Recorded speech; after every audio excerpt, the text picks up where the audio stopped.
know whether you could tell or not, but Roger was keeping a real close eye on me during our song service.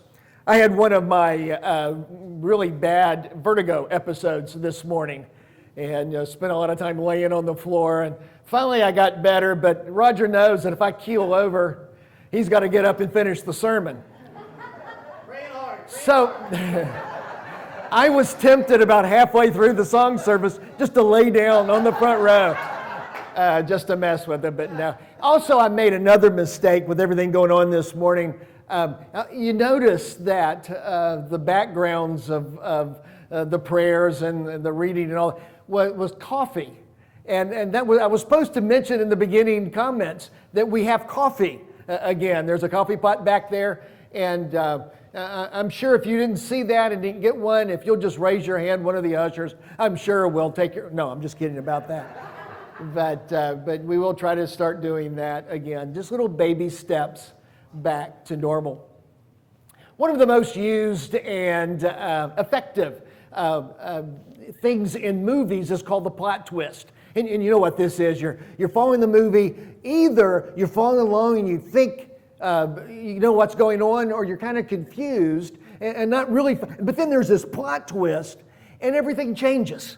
Where all of a sudden the good guy becomes the bad guy, or all these plot twists that take place. They do it on purpose to try to catch you unawares. And after it takes place, you tell people, "Yeah, I saw that coming," but you didn't see that coming. It's like when Darth Vader tells Luke, "I am your father," or when the psycho in Psycho turns out to look pretty much like Anthony Perkins in Drag, or when the little boy in The Sixth Sense says, "I see dead people all around." If you haven't seen that one, I won't ruin that for you. And then there's the Charlton Heston finally escapes the planet of the apes, only to find out he didn't really escape the planet of the apes. Plot twists. Now, I realize all of those movies are really old, but I didn't want to use a new one and ruin a movie that you hadn't seen before, because some of those movies, once you know the plot twist, they sort of lose their kick at the end, I guess. So we continue our study. In fact, we're coming to the end of our study of the book of Exodus, and we're going to see a plot twist. I mean, we've been following the action, and it seems to be taking place in pretty predictable fashion. God is going to liberate his people from Egyptian bondage, and so he does that in a way God would liberate his people from Egyptian bondage. He raises up the leader Moses. He shows his power over the false gods of the Egyptians in a series of plagues. He then leads his people to freedom, letting them pass through the Red Sea, then using the same Red Sea to come crashing down to destroy the Egyptian army. Kicking and screaming and complaining, yes, but he leads the people of Israel through the wilderness to where they camp at the foot of Mount Sinai. God himself speaks the Ten Commandments in the hearing of Israel. And then last week we ended with Moses going up into the mountain, disappearing to what to him looked like a cloud, what to the people looked like a raging fire. He is going to meet with God. Plot twist. The Israelites very quickly give up on Moses and his God. They build a golden calf and they begin to worship the golden calf as the God that brought them out of the land of Egypt. You saw God doing all of these things. They witnessed God doing, and then it wasn't just a couple of weeks after Moses disappears into the mountain that they're ready to look for other gods. Okay, it's a very familiar story. It's at the center of the story of the Exodus. In fact, there are rabbis that suggest, that everything bad that has ever happened to the Jewish people goes back in part to the failure at the golden calf. I don't know if that's true, but it's interesting that in the corporate identity of the Israelites, this failure of the golden calf is extremely important. And it's important in this story. So let's go back and look at this familiar story. It begins, Exodus 32, verse 1. When the people saw that Moses was so long coming down the mountain, they gathered around Aaron and said, "Come, make us gods who will go before us. For this fellow Moses who brought us out of Egypt, we don't know what has happened to him." Okay, so very quickly, the children of Israel are looking for plan B. Understand, they are used to having the presence of God among them to assure them and to lead them. The pillar of cloud by day goes before them, pillar of fire by night. They've seen all of these miracles take place, but by and large, those miracles take place through Moses.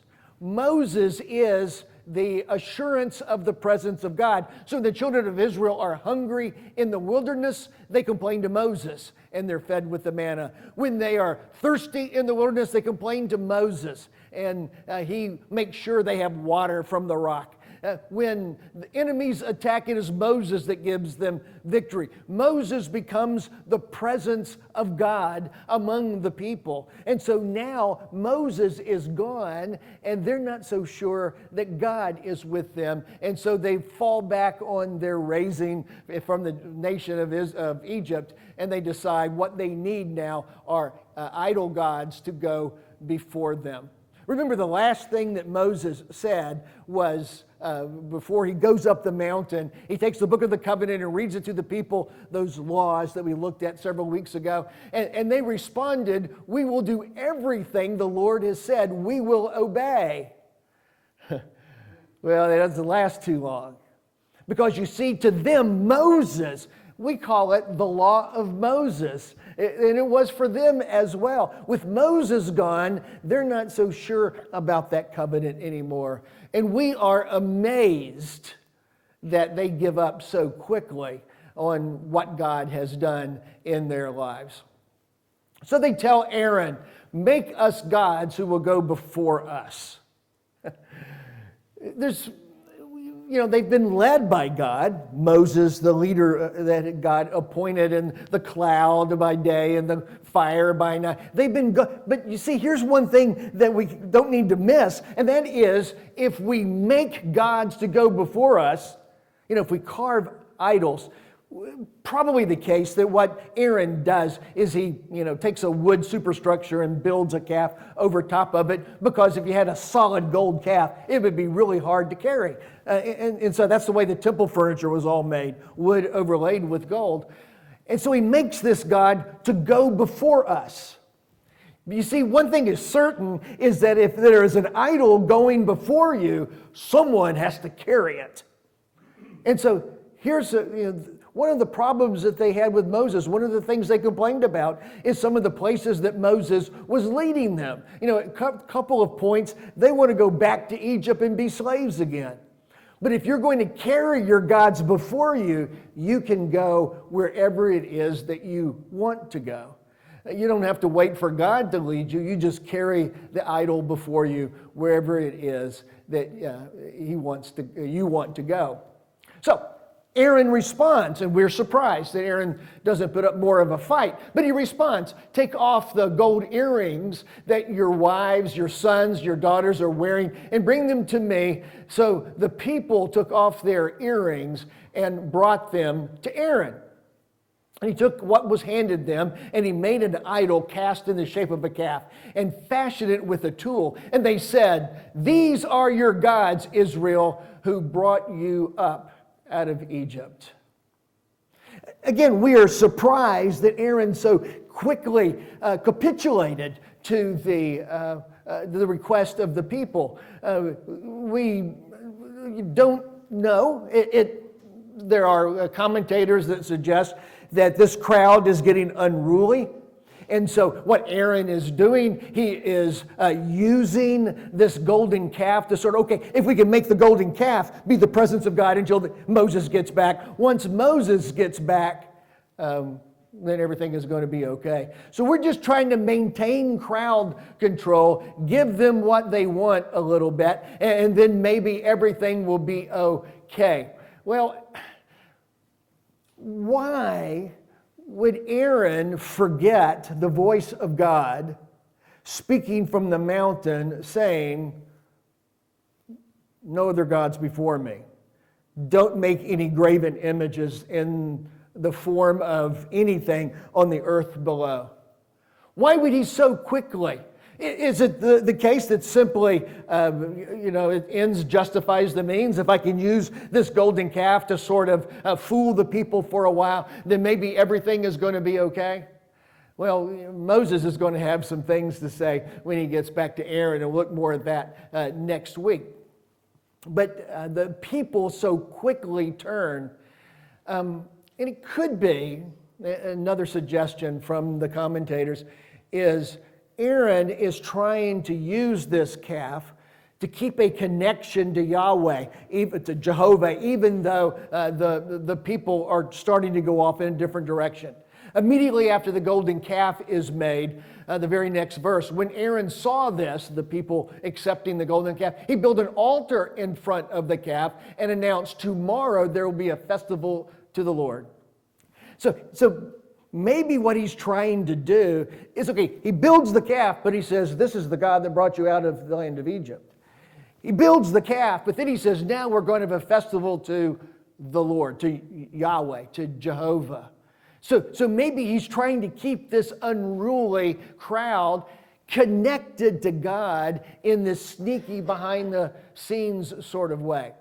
But this is where Dr. Phil would show up and say, so, how's that working for you? The very next verse. So the next day the people rose early and sacrificed burnt offerings and presented fellowship offerings. Afterward they sat down to eat and drink and got up to indulge in revelry.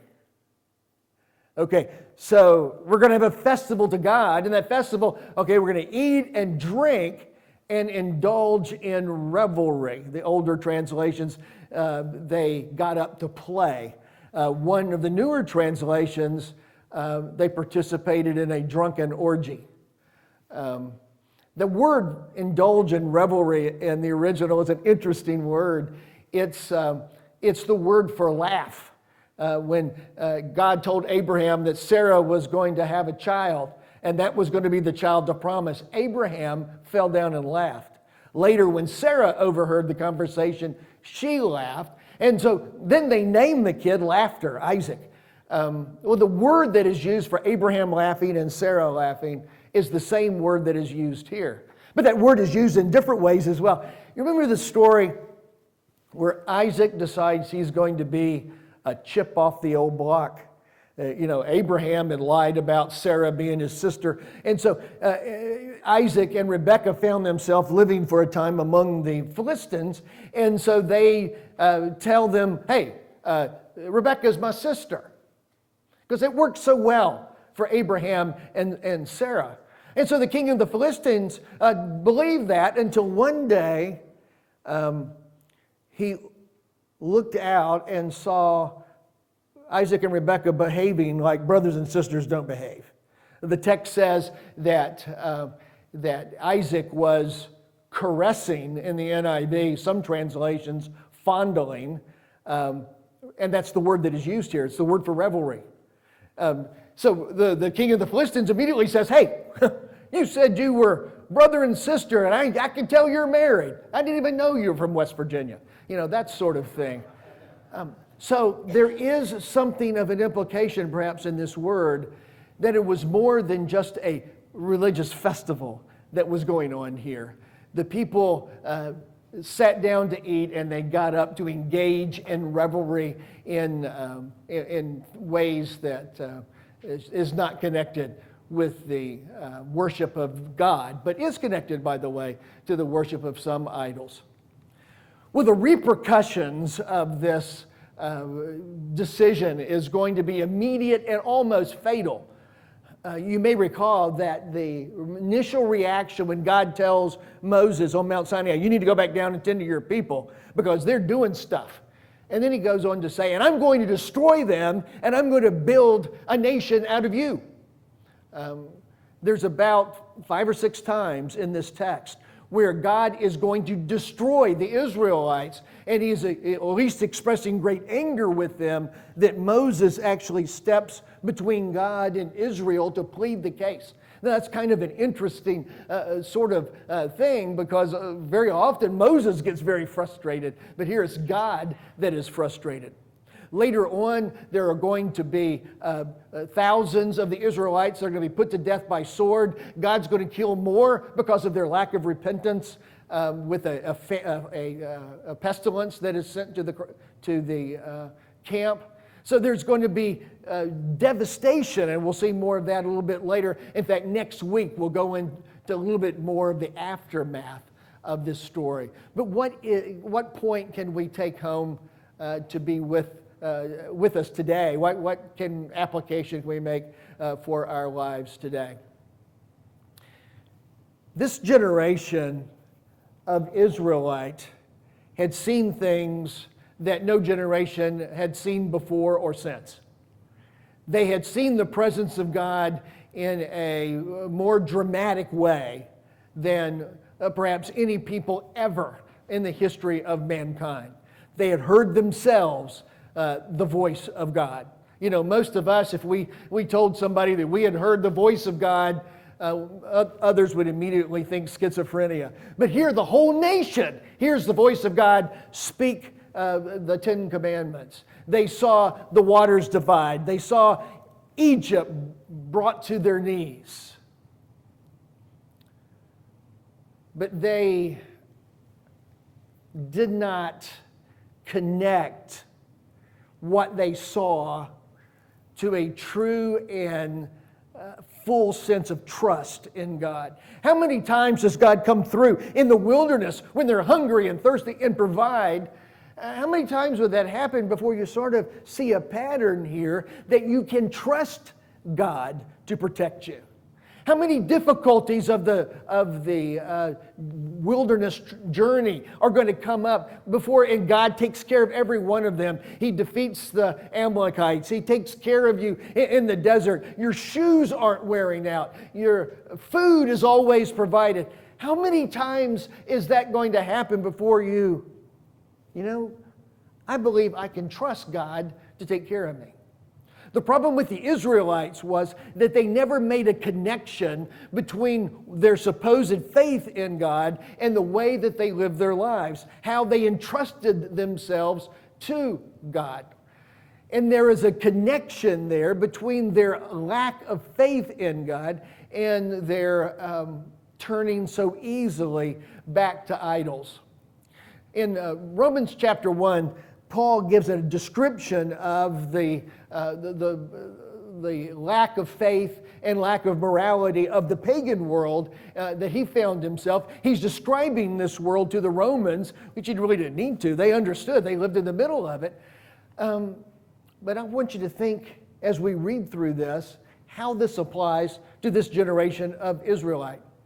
For although they knew God, they neither glorified Him as God nor gave thanks to Him, because their thinking became futile and their foolish hearts were darkened.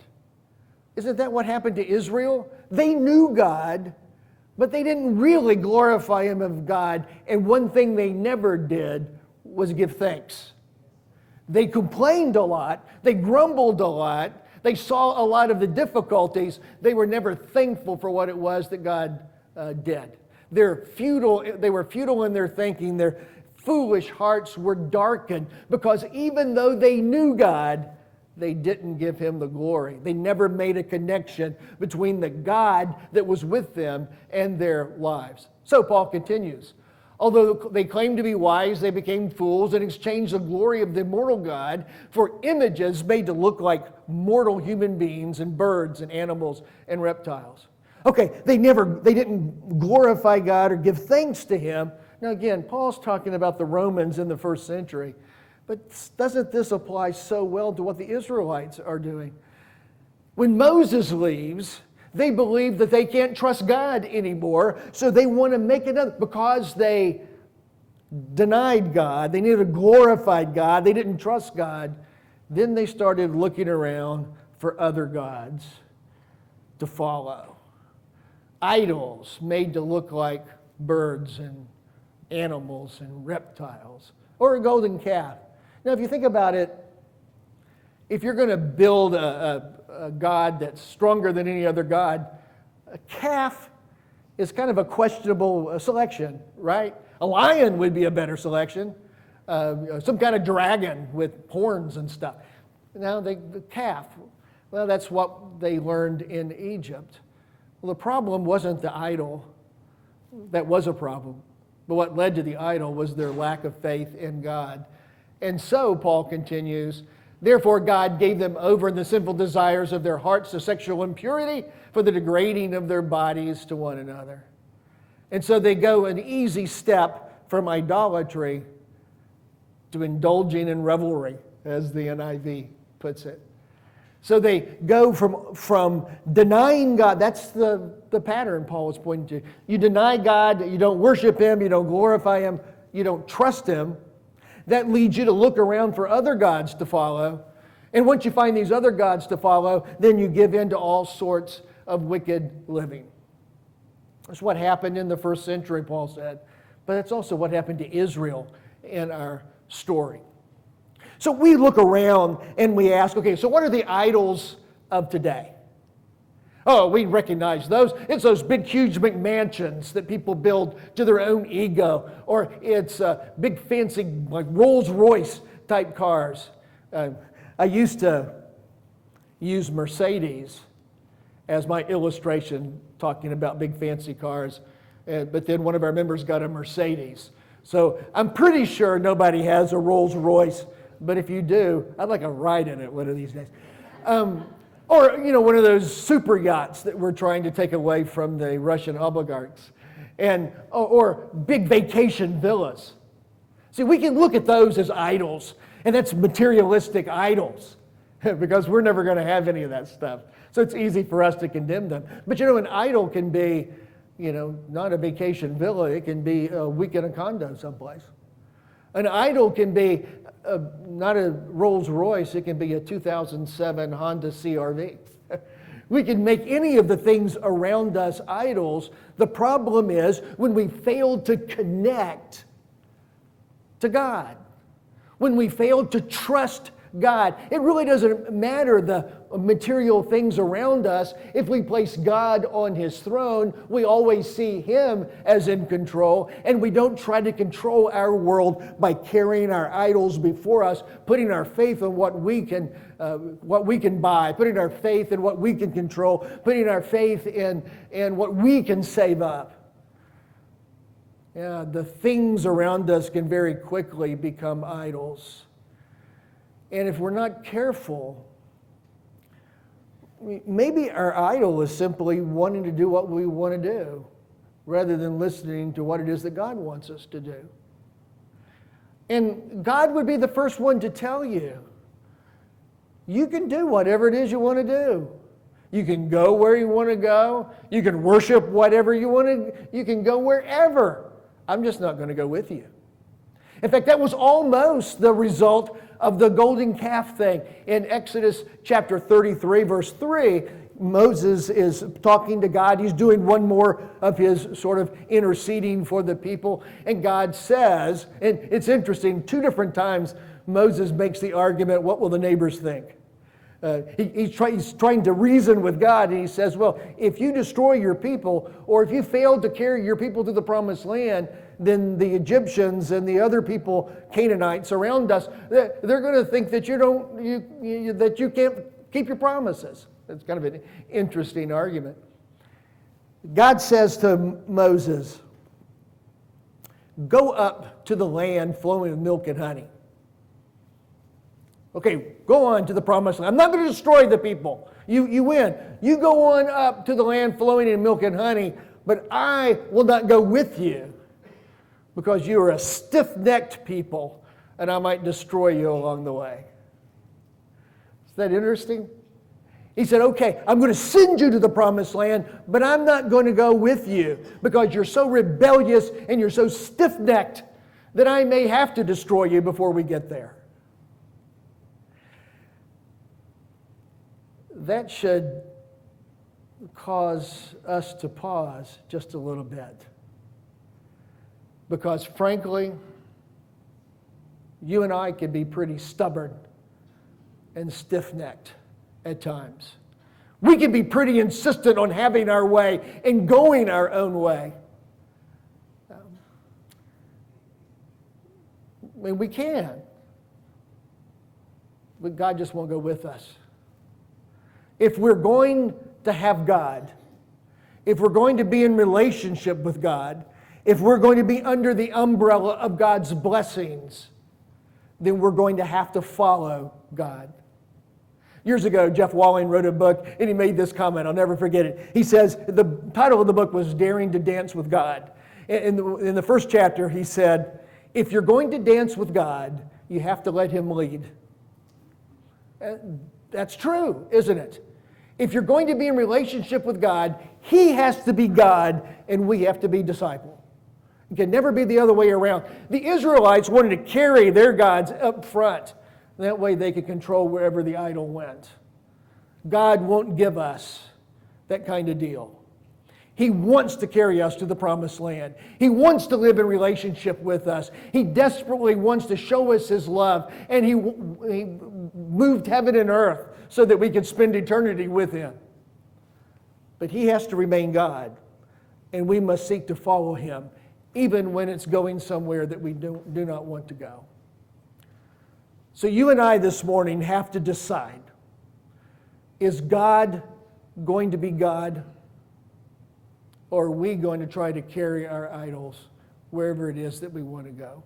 Are we going to allow other things to become God? Are we going to allow our own desires to have our own way to become God? God will allow that. He just won't be a part of it. If you need to make a change in your life, if there's something that's going the wrong way that you would like to make right, and you would like to talk with our elders, they will be at the back of the auditorium as we sing this next song. Just go back. Maybe you can go to a room and pray together, or whatever. Just make whatever need that you have known to them. If you'd like to begin your life of faith, putting on Jesus in baptism, and starting that today, then let them know that too, and they will help you with that. As we sing this song, let us proclaim, as this song does, that we will have no other gods except God.